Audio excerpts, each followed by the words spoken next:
अस्सलाम वालेकुम, कैसे हैं आप लोग? सब ठीक है? ये राज अल्लाह ताला ने आज खोल दिया है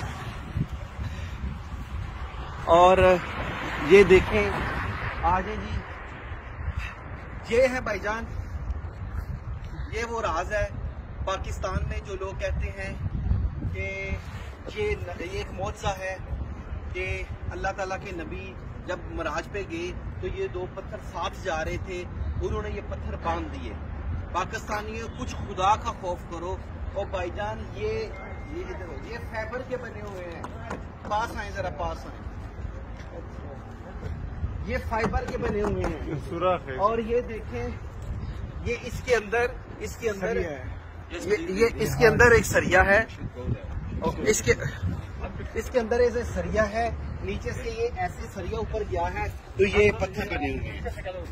अच्छा, ये देखें इधर आजी भाईजान, ये देखें, ये मैं बता दूं, ये कोई मौजज़ा नहीं है भाईजान, ये एक मॉडल है, ये ऐसे ही है। ये एक छोटी सी खुदा का खौफ है, कैलेंडरों के ऊपर झूठ ना बोल के लिखें। अल्लाह ताला ने ये मुझे तौफीक दी कि आपने देख लिया, ऐसा कुछ भी नहीं है, कोई मौजज़ा नहीं है। अल्लाह हाफिज।